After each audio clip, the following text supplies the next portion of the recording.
सबसे पहले किसने डिस्कवर किया था? माइकल फ़ैराडे ने इसको डिस्कवर किया था बेंज़ीन को, और डिस्कवर किया था through destructive distillation, vegetable oil की डिस्ट्रक्टिव डिस्टिलेशन। ये एमसीक्यूज़ आपसे पूछा जाता है। Destructive distillation of oil, vegetable oil की डिस्ट्रक्टिव डिस्टिलेशन से इसको प्रिपेयर किया गया था। ये बेंज़ीन के बारे में कुछ जनरल सी चीज़ें थी। इसके बाद इसको फर्दर आइसोलेट किया था, ये भी आप लोगों ने याद रखना है। आइसोलेट किया था हॉफमैन ने इसको। इसके बाद ये आइसोलेट किया कहाँ से गया था? Isolated from coal tar, from coal tar से। और इसका मॉलिक्यूलर वेट आप सबको पता ही है 78, और इसका जो हमारे पास मॉलिक्यूलर फ़ॉर्मूला है वो C6H6 होता है, और एम्पिरिकल फ़ॉर्मूला CH होता है। इसके बाद यहाँ पे अगर स्पेशल फीचर्स की बात की जाए तो स्पेशल फीचर्स 2 होते हैं। एक इसके अंदर होता है रेजोनेंस। अब याद रहे, ये रेजोनेंस और किसी भी ऑर्गेनिक कंपाउंड के अंदर नहीं है। और दूसरा इसमें होता है इलेक्ट्रोफिलिक सब्स्टिट्यूशन रिएक्शंस। यहाँ पे इसको मैं लिख देता हूँ, इलेक्ट्रोफिलिक सब्स्टिट्यूशन रिएक्शंस, ESR इनको लिखा जाता है। ये भी इसके अंदर स्पेशल फीचर्स में आते हैं। तो ये 2 ऐसी चीज़ें हैं जो यूनिक बना देती हैं बेंज़ीन को। यहाँ पे हम स्टार्ट कर लेते हैं स्ट्रक्चर ऑफ बेंज़ीन। बहुत इंपॉर्टेंट है, और इसके ऊपर काफ़ी साल लग गए थे स्ट्रक्चर ऑफ बेंज़ीन को डिफाइन करने में। सबसे पहले देखें बेंज़ीन का जो स्ट्रक्चर आज हमें जैसा नज़र आता है, इसकी थोड़ा-सा हिस्ट्री देख लेते हैं जो एमसीक्यूज़ पूछे जाते हैं। सबसे पहले इसके मैं बात करता हूँ स्ट्रेट चेन को, क्योंकि हमें तो पता है बेंज़ीन का तो साइक्लिक होता है, और साइक्लिक भी रिंग फॉर्मेट पे होता है। ये बेंज़ीन का स्ट्रक्चर होता है जिसके अंदर हम रिंग को बना देते हैं। अब यहाँ पे देखें, ये बेंज़ीन का स्ट्रक्चर है, लेकिन अगर मैं बात करूँ यहाँ पे चेन स्ट्रक्चर्स की, तो चेन स्ट्रक्चर बेसिकली 2 तरह के हो सकते हैं। देखें, चेन स्ट्रक्चर्स बेसिकली 2 तरह के हैं। कौन-कौन से ज़रा देखें आप लोग। नंबर 1 पे हमारे पास आ जाता है HC, ट्रिपल बॉन्ड C, और फिर आगे CH2, सिंगल बॉन्ड CH2। यहाँ पे देखते हैं सिंगल बॉन्ड CH2, और आगे अगेन कार्बन के साथ सिंगल बॉन्ड, इसका ट्रिपल बॉन्ड CH के साथ। एक तो ये हो सकता है। अब यहाँ पे देख सकते हैं 1, 2, 3, 4, 5 एंड 6। ठीक है, 6 कार्बन है, 1, 2, 3, 4, 5, 6, 6 ही हाइड्रोजन है। C6H6 बना, लेकिन अगर इसका नाम डिफाइन करेंगे तो नाम क्या बनेगा? एक फर्स्ट पोज़ीशन पे है और एक 5 पोज़ीशन पे। तो ये क्या बन जाएगा? 1,5 हेक्सा, हेक्सा 6 कार्बन के लिए, और डाई आइन हो जाएगा। आइन क्यों है? क्योंकि ट्रिपल बॉन्ड है। इसके बाद जो दूसरा इसका पॉसिबल स्ट्रेट चेन स्ट्रक्चर बन सकता है वो हो सकता है CH2, फिर डबल बॉन्ड बन सकता है CH, सिंगल बॉन्ड कार्बन के साथ, फिर ट्रिपल बॉन्ड, फिर अगेन वही लेफ्ट वाली साइड शुरू हो जाएगी CH और डबल बॉन्ड CH2। यहाँ पे भी नंबरिंग कर लेते हैं। यहाँ से हम स्टार्ट करते हैं 1, 2, 3, 4, 5 और 6। ठीक है, 6 कार्बन पूरी हैं, 2, 3 और 1 4 और 2 6, 6 हाइड्रोजन पूरी हैं। अब इसका नाम ज़रा देखें, थर्ड पोज़ीशन पे आइन ग्रुप लगा हुआ है, मतलब अल्काइन ग्रुप लगा हुआ है, और जो फर्स्ट और फिफ्थ पोज़ीशन है उस पे डाईईन बनेगा। तो इसको हम लिखेंगे 1 5। ठीक है, 6 कार्बन है तो हेक्सा डाईईन। ठीक है, हेक्सा डाईईन और 3 आइन हो जाएगा। ये इसका आईयूपैक नेम बनेगा। इसको आप लोगों ने साथ-साथ याद रखना है। तो ये दोनों बेसिकली हमारे पास क्या हैं? Straight chain structure for benzene. बहुत इंपॉर्टेंट है। अच्छा जी, इसके बाद अगर हम बात कर लें तो इसके कुछ हमारे पास आ जाते हैं रिएक्शंस वगैरह, और इसका कैक्यूल स्ट्रक्चर। तो पहले मैं आपको बता देता हूँ यहाँ पे कैक्यूल स्ट्रक्चर के बारे में, देन इसके हम डिस्कस कर लेते हैं रिएक्शन वगैरह को। क्योंकि स्ट्रक्चर की हेडिंग लगाई हुई है, तो पहले वो देखते हैं। अच्छा जी, अब कैक्यूल स्ट्रक्चर की हम बात कर लें। कैक्यूल ने ना बेसिकली कुछ पोस्टुलेट दिए थे, और इसके अंदर काफ़ी ज़्यादा ड्रॉबैक्स आगे हुए थे। ठीक है, अल्काइन मैंने पढ़ा दिया हुआ है, वेरी गुड, ठीक है। अल्काइन पढ़ा दिया हुआ है, सिर्फ बेंज़ीन ही रह गया हुआ है ना, तो इसको ही पढ़ लेते हैं, फिर हमारा ये चैप्टर खत्म हो जाएगा। अच्छा जी, तो कैक्यूल स्ट्रक्चर की हम बात कर लेते हैं। कैक्यूल ने बेसिकली कुछ पोस्टुलेट दिए थे, और उन पोस्टुलेट के अंदर कुछ ड्रॉबैक्स भी थे, लेकिन इसने काफ़ी हेल्प कर दी थी बेंज़ीन के स्ट्रक्चर को स्टडी करने में। और बेसिकली कैक्यूल का स्ट्रक्चर हमें हेल्प करता है रिएक्शन ऑफ बेंज़ीन के अंदर। ये चीज़ भी आप लोगों ने याद रखनी है। रिएक्शन ऑफ बेंज़ीन रिंग को बेसिकली हम लोग ज़्यादा अच्छे से समझ पाते हैं अगर हम पढ़ लें इसको कैक्यूल स्ट्रक्चर को, ठीक है? अच्छा जी, अब यहाँ पे देखिएगा जो कैक्यूल का स्ट्रक्चर है ना, उसने कुछ पोस्टुलेट दिया, और उसके पोस्टुलेट क्या-क्या हैं, ठीक है? अगर अल्काइन, हाँ जी, ये चैप्टर नंबर 9 को स्टडी कर रहे हैं, देखते जाएँ। अब हमारे पास जो कैक्यूल का स्ट्रक्चर है उसमें क्या-क्या आ जाती हैं चीज़ें। इसने कहा था कि जो बेंज़ीन है वो एक मोनो सब्स्टिट्यूटेड प्रोडक्ट देता है, मोनो सब्स्टिट्यूटेड। अब इसका मतलब क्या है? इसका मतलब ये है कि बेंज़ीन रिंग के अंदर अगर आप कोई एक सब्स्टिट्यूशन ऐड करेंगे तो प्रोडक्ट भी सिंगल बनेगी। ज़रा देखें, आपने एक सब्स्टिट्यूशन ऐड की, एक सब्स्टिट्यूशन ऐड करने से आगे जो प्रोडक्ट बन रही है वो भी क्या है? सिंगल है। तो इससे हम बोलेंगे benzene give one mono substituted product. ये इसका पहला पोस्टुलेट है। दूसरा पोस्टुलेट क्या है कि अगर बेंज़ीन के अंदर डाई सब्स्टिट्यूशन ऐड करें, मतलब एक तो ऑलरेडी हुई हुई है, ये दूसरी सब्स्टिट्यूशन ऐड करेंगे, तो बेंज़ीन 3 तरह की प्रोडक्ट देगा। कैसे-कैसे? ये ज़रा देखें। एक तो यहाँ पे एक्स तो जुड़ा हुआ है, एक सब्स्टिट्यूशन यहाँ पे जुड़ सकती है, दूसरी सब्स्टिट्यूशन यहाँ पे भी हो सकती है, ज़रा देखें, एक्स और यहाँ पे भी, और तीसरी सब्स्टिट्यूशन यहाँ पे भी हो सकती है। ये एक्स तो इधर ही रहेगा। अब ये एक ऑर्थो पे भी जुड़ गया है, यहाँ पे ये पैरा पे भी जुड़ गया और एक ये मेटा पे जुड़ जाएगा। तो ये देखें, ये कहते हैं कि benzene give how many di substituted product, ज़रा देखें। Benzene give 3 di substituted product. तो बेंजीन 3 डाई सब्स्टिट्यूटेड प्रोडक्ट देता है और 1 मोनो सब्स्टिट्यूटेड देता है। और इसका जो थर्ड वाला पोस्टुलेट था, इसने यही कहा था कि बेंजीन के अंदर अगर आप 3H2 ऐड करेंगे तो ये सिंपल साइक्लोहेक्सेन बन जाता है। और इसने चौथा पोस्टुलेट दिया था कि इसी तरह बेंजीन रिंग के अंदर 3Cl2 ऐड करेंगे तो ये हमारे पास ये हमारे पास क्लोरो एल्केन बन जाता है, हेक्सेन बन जाता है। तो ये इसका चौथा और तीसरा पॉइंट था। आई होप कि ये अब आपको क्लियर हो चुका है। अच्छा, अब यहाँ पे इसके ऑब्जेक्शन क्या थे, उनको पहले स्टडी कर लेते हैं। देखें, यहाँ पे आप देखिएगा, इसका नेक्स्ट आ जाता है ऑब्जेक्शन टू कैक्यूल स्ट्रक्चर। पहले बेंजीन वाला टॉपिक अच्छे से पढ़ लें। ऑब्जेक्शन इसके क्या-क्या आए थे? बेसिकली कैक्यूल ने ना अनसैचुरेशन ऑफ बेंजीन को बताया था, जबकि बेंजीन हाइली सैचुरेटेड है। ये सबसे पहला मेन पॉइंट याद रखना है। आपसे कोई भी पूछे बेंजीन क्या है तो हाइली सैचुरेटेड है। ऑब्जेक्शन क्या है? कैक्यूल ने बेसिकली क्या किया था, इसने सजेस्ट किया था अनसैचुरेशन। अनसैचुरेशन बताई थी किसके अंदर? बेंजीन रिंग के अंदर। जबकि व्हाइल एक्चुअली होता क्या है, बेंजीन रिंग के अंदर बहुत ज़्यादा हाई सैचुरेशन है। बेंजीन के अंदर काफ़ी ज़्यादा सैचुरेशन है। ये अनसैचुरेटेड नहीं है। ये पहला ड्रॉबैक आया था। इसके बाद ये तो पहला ड्रॉबैक आ गया और दूसरा ड्रॉबैक आया था एक्स-रे स्टडी में। अब एक्स-रे स्टडी में कौन-कौन सी चीज़ें सामने आई थी, वो कुछ पॉइंट्स हैं। अगर हम कार्बन-कार्बन की या कार्बन-हाइड्रोजन की बात करते हैं, कार्बन-कार्बन या कार्बन-हाइड्रोजन, या मैं यहाँ पे बात कर लेता हूँ सिंपल कार्बन-कार्बन या कार्बन के बॉन्ड एंगल की, क्योंकि आपको पता ही है बेंजीन के अंदर ऐसे कार्बन-कार्बन आपस में जुड़े होते हैं। तो ये कितना है, 120 डिग्री है और इससे हमें पता चला हिब्रिडाइजेशन भी कौन-सी होगी, sp2 होगी ड्यू टू डबल बॉन्ड की वजह से। इसके बाद अगर मैं खाली कार्बन-कार्बन के बॉन्ड एंगल की बात करता हूँ, बॉन्ड लेंथ की बात कर लेता हूँ, बॉन्ड एंगल तो मैंने आपको बता दिया। बॉन्ड लेंथ की बात की जाए तो वो हमारे पास होता है 1.397 एंगस्ट्रॉम, ठीक है? और आपको पता ही है ये 1 एंगस्ट्रॉम किसके इक्वल होता है? ये डिस्टेंस का यूनिट होता है which is equal to 10⁻10 metre. Physics में भी पढ़ा होगा आप लोगों ने।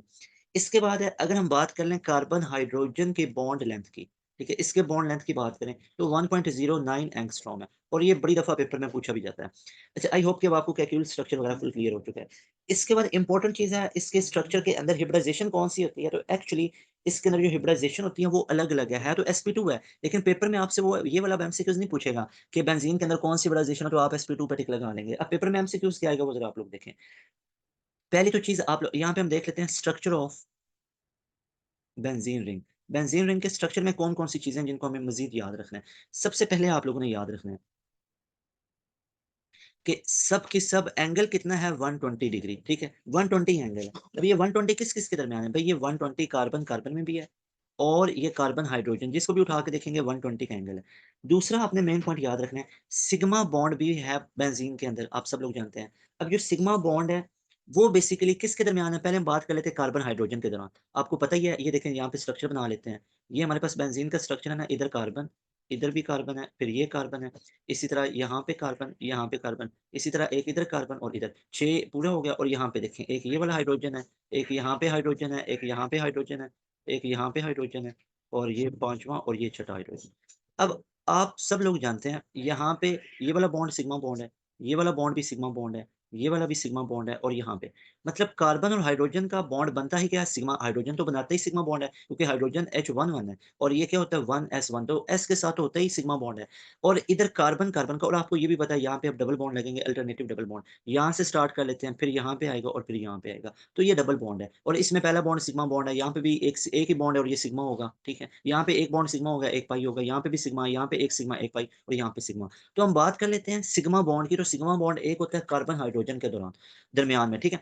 तो ये किस-किस ऑर्बिटल की ओवरलैप से होगा? ये होगा sp2s ओवरलैप से, ये एमसीक्यूज़ आता है। दूसरा आप देखें, एक सिग्मा बॉन्ड किसके दरमियान है? एक सिग्मा बॉन्ड है कार्बन-कार्बन के दरमियान में भी और ये सिग्मा बॉन्ड बेसिकली किसकी वजह से होगा? ये होगा sp2 क्योंकि कार्बन का तो sp2 हाइब्रिड ऑर्बिटल होंगे ना, वो आपस में ओवरलैप करेंगे, ठीक है? तो ये आप लोगों ने याद रखना है। एक और बड़ा इंटरेस्टिंग पॉइंट है, यहाँ पे नोट बना के लिख देते हैं कि जितना भी ये कार्बन-कार्बन में या कार्बन-हाइड्रोजन में बॉन्ड है ना, सिग्मा बॉन्ड, ये सारे के सारे कोप्लेनर होते हैं, एक ही प्लेन के अंदर होते हैं। और ये चीज़ वैसे हमें पहले भी डिफाइन हुई हुई है क्योंकि कोप्लेनर बेसिकली क्या होता है, sp2 हिब्रिडाइजेशन जो ट्रायंगुलर प्लेनर होता है, या जिसको ट्राइगोनल प्लेनर भी कहते हैं, कि एक ही प्लेन के अंदर तीनों के तीनों कंपाउंड आपके होते हैं, तीनों के तीनों एलिमेंट होते हैं। तो ये चीज़ आप लोगों ने याद रखना है। और इसके बाद जो पाई बॉन्ड होता है उसको भी आप लोग यहाँ पे देख सकते हैं कि जो पाई बॉन्ड होता है वो बेसिकली 2pz अनहाइब्रिड ऑर्बिटल की वजह से होता है। अनहाइब्रिड ऑर्बिटल हमेशा बनाता ही पाई बॉन्ड है और हाइब्रिड ऑर्बिटल हमेशा बनाता ही सिग्मा बॉन्ड है। अब यहाँ पे हम बात कर लेते हैं मोस्ट इंपोर्टेंट टॉपिक बेंजीन के लिए, वो है हमारे पास रेजोनेंस स्ट्रक्चर। अभी यहाँ पे आप लोग देखें रेजोनेंस बेसिकली कहते किसे हैं? रेजोनेंस हम कहते हैं कि एक कोई कंपाउंड है ना, उसकी जितनी डिफरेंट शेप्स हैं, जितने डिफरेंट स्ट्रक्चर्स हैं, इस पूरे फिनोमिना को हम कहते हैं रेजोनेंस। ठीक है, रेजोनेंस एक बेसिकली क्या है? एक ऐसा फिनोमिना है, ठीक है, जिसके अंदर क्या होता है? Phenomena in which compound have different structure. इस पूरे फिनोमिना को क्या कहते हैं? प्रोसेस को क्या कहते हैं? रेजोनेंस। ठीक है, और उन सारे के सारे स्ट्रक्चर्स को क्या कहते हैं? उन स्ट्रक्चर्स को कहते हैं रेजोनेंस स्ट्रक्चर्स। ठीक है, वो रेजोनेंस स्ट्रक्चर्स कहलाते हैं। ये चीज आप लोगों ने याद रखनी है। अच्छा जी, इसके बाद हम डिस्कस कर लेते हैं। अब रेजोनेंस का तो आपको पता चल गया। एक तीसरा फैक्टर हमारे पास होता है रेजोनेंस एनर्जी। एक एक चीज आपको क्लियर करके बता रहा हूँ, ठीक है, सुनते जाएं। कोई पूछे आपसे कि रेजोनेंस क्या है, पेपर में पूछा जाए, तो रेजोनेंस क्या है? एक ऐसा प्रोसेस है कि कंपाउंड के जिसमें डिफरेंट स्ट्रक्चर्स होते हैं। जैसे O3 को देख लें, O3 के जितने डिफरेंट स्ट्रक्चर्स होंगे, आप इथेन को देख लें, C2H6, इसके जितने डिफरेंट स्ट्रक्चर्स होंगे, तो इन सारे प्रोसेस को क्या बोलेंगे? रेजोनेंस। और वो जितने डिफरेंट स्ट्रक्चर्स होंगे ना, उनको रेजोनेंस स्ट्रक्चर्स बोलेंगे। जैसे पेंटेन के पड़े हुए हैं, एन पेंटेन है, आइसोपेंटेन है, नियोपेंटेन है। ठीक है, पेंटेन का तो रेजोनेंस नहीं होगा, वो तो होता है सिर्फ बेंजीन का है। लेकिन अगर हम इससे रिजेम्बलेंस शो करें तो पेंटेन के वो सारे स्ट्रक्चर्स क्या होंगे? Resonance structures. और इस प्रोसेस को क्या बोलेंगे? रेजोनेंस। अब हम बात कर लेते हैं रेजोनेंस एनर्जी की। अब ये क्या है? ये बेसिकली डिफरेंस होता है, बहुत इंपॉर्टेंट है, ध्यान से देखना है। ये रेजोनेंस एनर्जी भी बेसिकली एनर्जी का डिफरेंस है। कौन कौन सी एनर्जी का डिफरेंस है?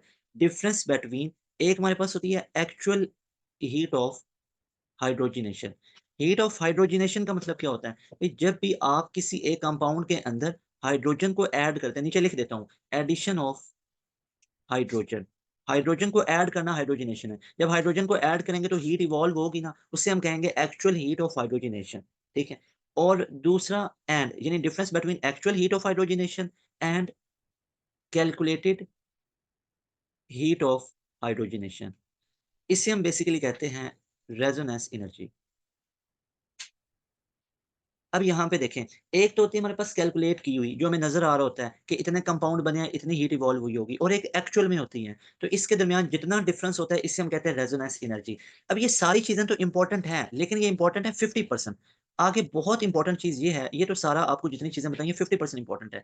आगे अब इसका एप्लीकेशन ये बनता है कि क्या जिसकी रेजोनेंस एनर्जी ज्यादा है वो स्टेबल होगा या अनस्टेबल, ये मेन क्वेश्चन है। तो याद रखना है, जितनी ज्यादा रेजोनेंस एनर्जी होती है उतनी ज्यादा स्टेबिलिटी होती है। तो इससे हमें एक चीज़ क्लियर कट पता चलती है कि हम रेजोनेंस को पढ़ क्यों रहे होते हैं, कि इसकी स्टेबिलिटी को चेक करने के लिए। यहाँ पे मैं लिख भी देता हूँ कि रेजोनेंस एनर्जी, अब ये पेपर में आपसे पूछा जाता है, ई कैट एन ई टी में रेजोनेंस एनर्जी डायरेक्टली प्रोपोर्शनल होती है स्टेबिलिटी की। जिस भी कंपाउंड की रेजोनेंस एनर्जी ज़्यादा होगी तो वो उतना ज़्यादा स्टेबल होगा। ठीक है, जैसे यहाँ पे मैं कुछ आपको एग्जाम्पल देता हूँ, फिर आपको ज़्यादा समझ आएगी। एग्जाम्पल देख लेते हैं। जैसे फॉर एग्जाम्पल यहाँ पे हम डिस्कस कर लेते हैं फीचर्स।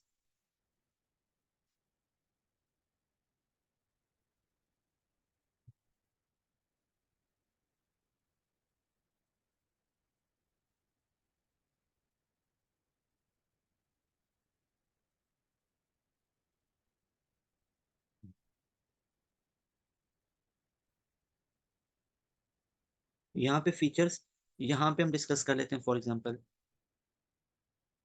साइक्लोहेक्सीन का, और यहाँ पे बेंजीन और साइक्लोहेक्साडाइईन का। अब ये देखें,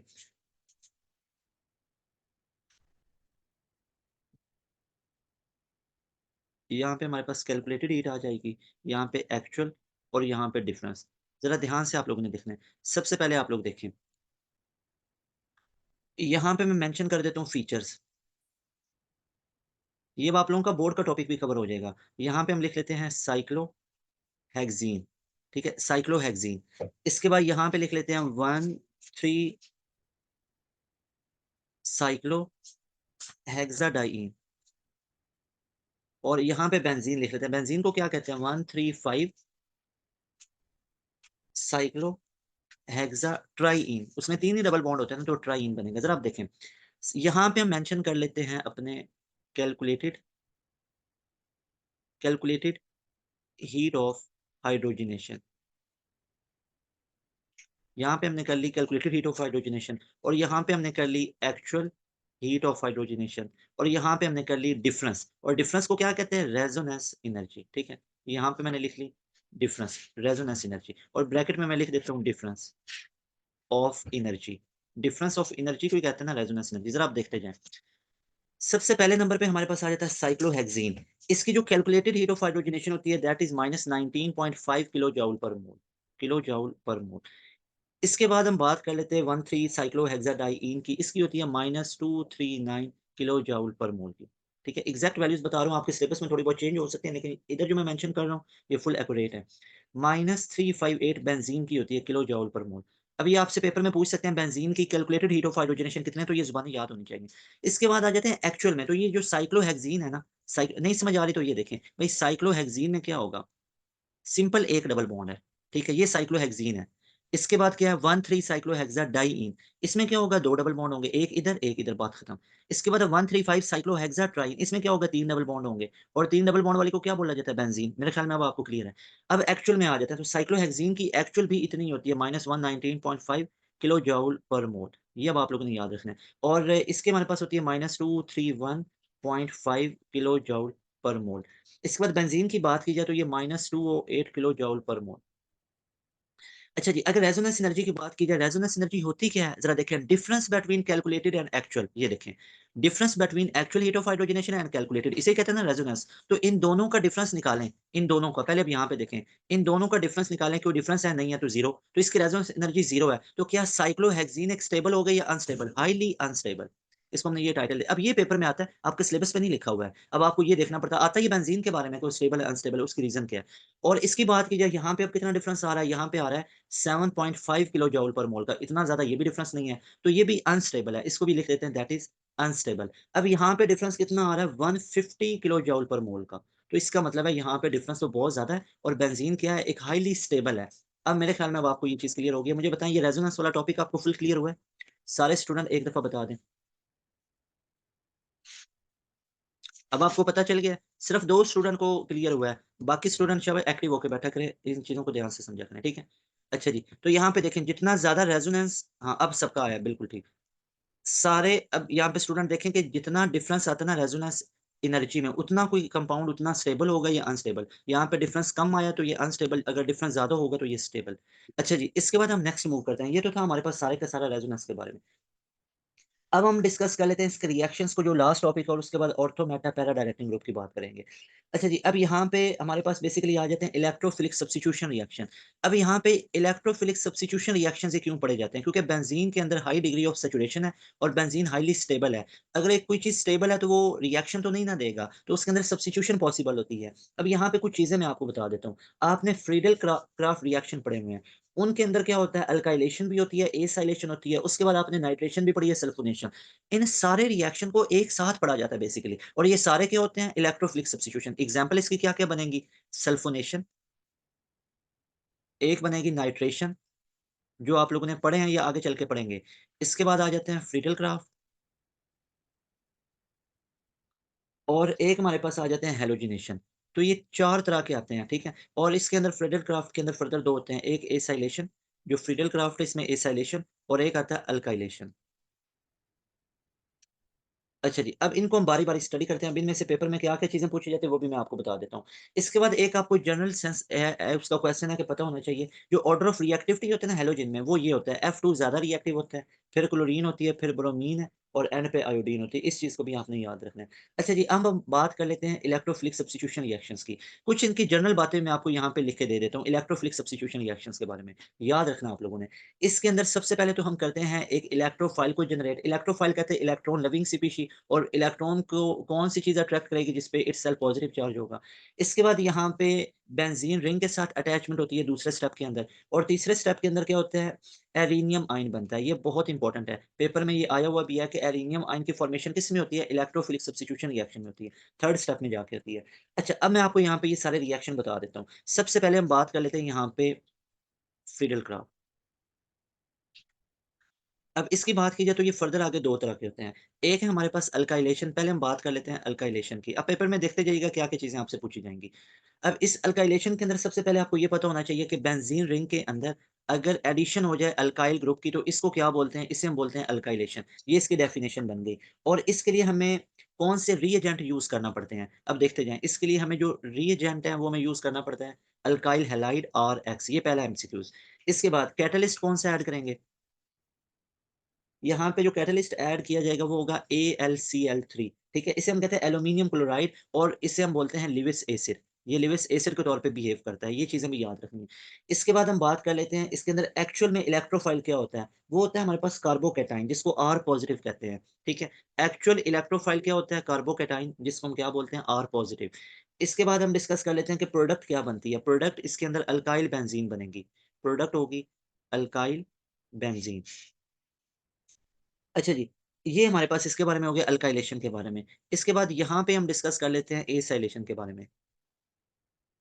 अब एसाइलेशन के अंदर हमारे पास क्या-क्या होगा? सबसे पहले हम वो यहाँ पे ये देखेंगे एसाइल ग्रुप का ऐड होना बेंज़ीन रिंग के साथ। यानी अब एसाइल ग्रुप हमारे पास क्या है? ये बेंज़ीन रिंग है और इसके अंदर एसाइल ग्रुप हमारे पास होगा C डबल बॉन्ड O और R। ये अगर बेंज़ीन रिंग में ऐड हो जाए तो इसको हम क्या बोलेंगे? एसाइलेशन।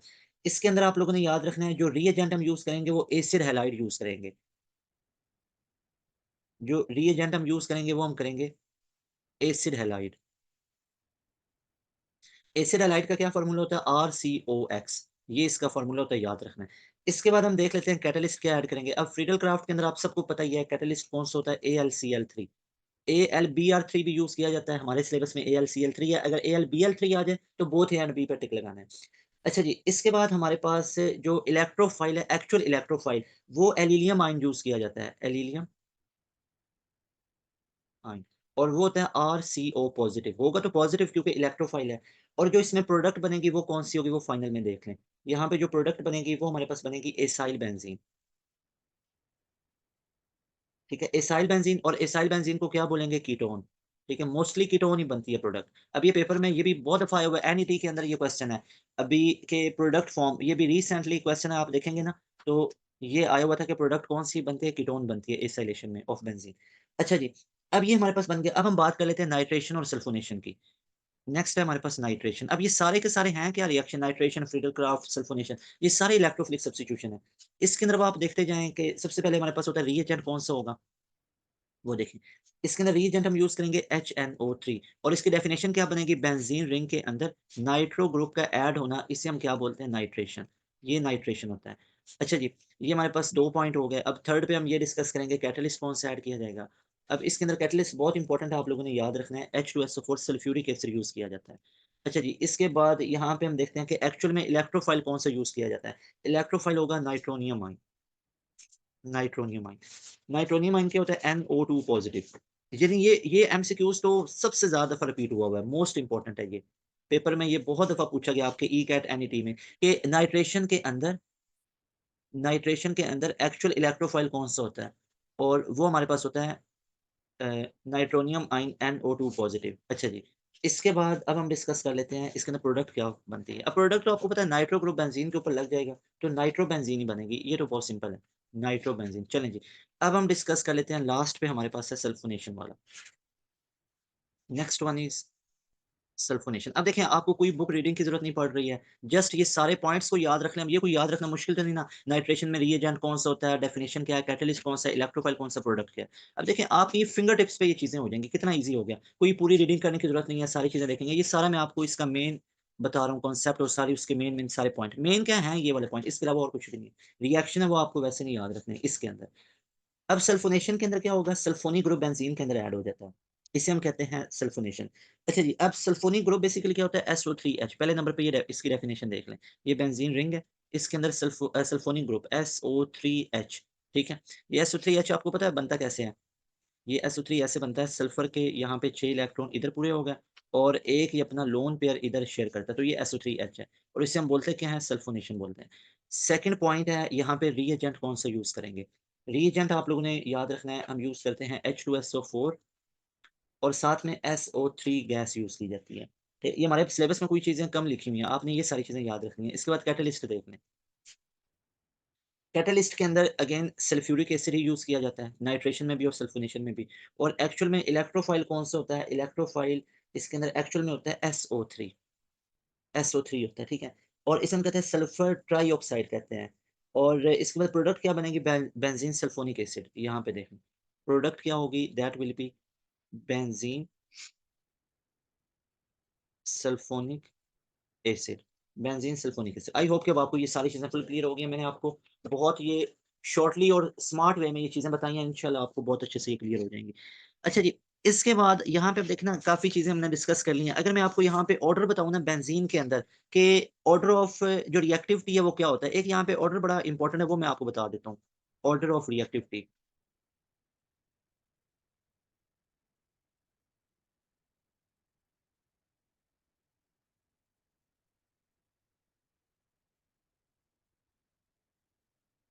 अच्छा जी, अब ऑर्डर ऑफ रिएक्टिविटी मैं आप लोगों को यहाँ पे बता रहा था कि बहुत इंपॉर्टेंट है, उसको आप सबसे पहले देख लें। ऑर्डर ऑफ रिएक्टिविटी जैसे बेंज़ीन को पढ़ा है हमने, ये इसके अलावा टोलीन वगैरह, क्लोरोबेंज़ीन, बेंज़ाल्डिहाइड, इन सब के अंदर ऑर्डर क्या बनता है वो आप देख लें। सबसे ज़्यादा हमारे पास होगा अल्काइल, ठीक है? अल्काइल वाला, उसके बाद आ जाता है बेंज़ीन वाला, उसके बाद आ जाता है हेलोबेंज़ीन और इसके बाद हमारे पास आ जाता है मेटा डायरेक्टिंग, ठीक है?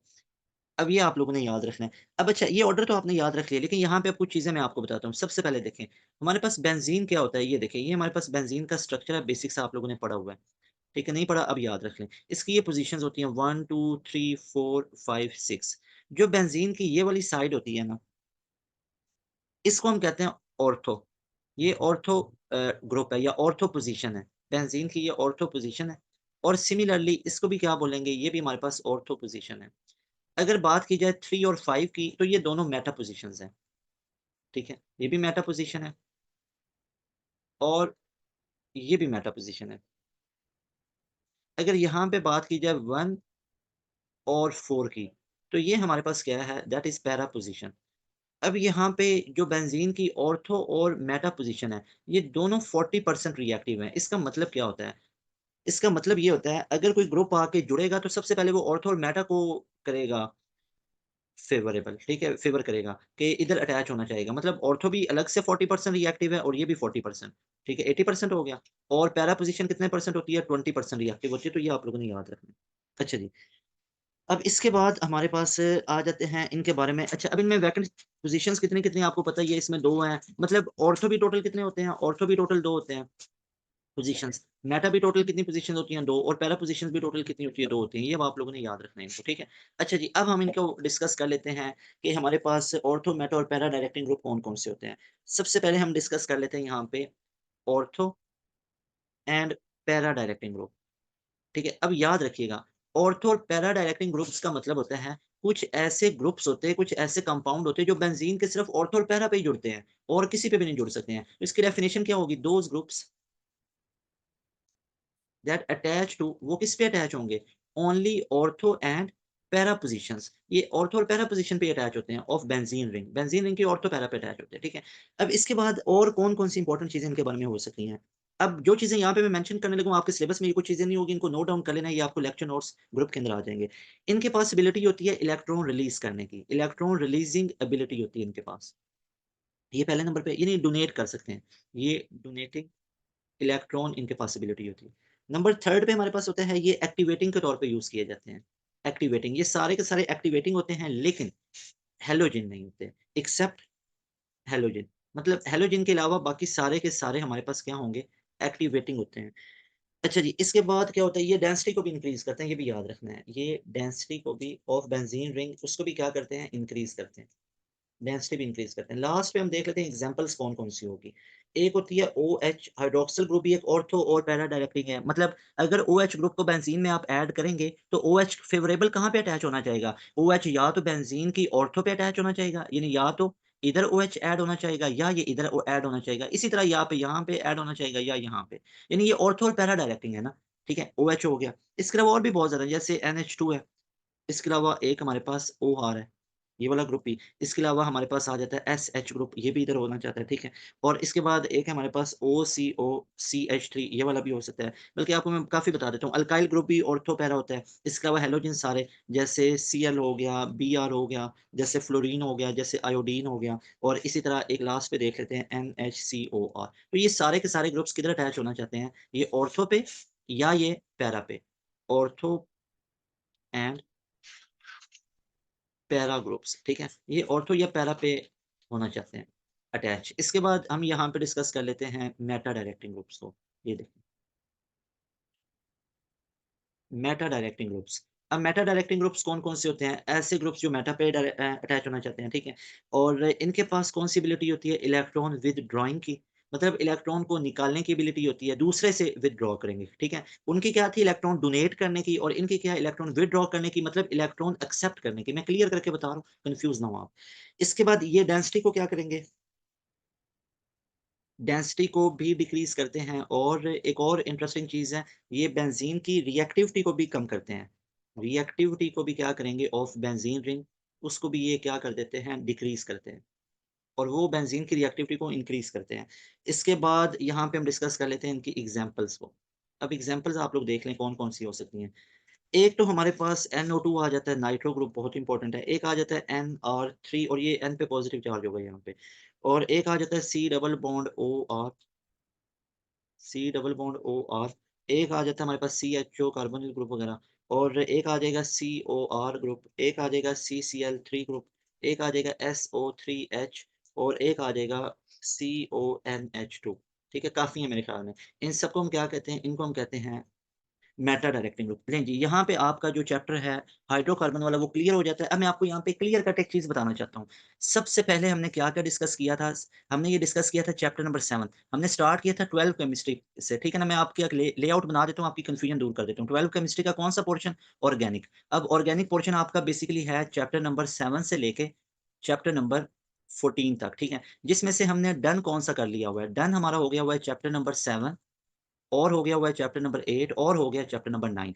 अब जो चैप्टर नंबर 8 है ना, इसके अंदर कौन-कौन से टॉपिक्स हैं? इसके अंदर टॉपिक है एल्केन का, इसके अंदर टॉपिक है एल्कीन का,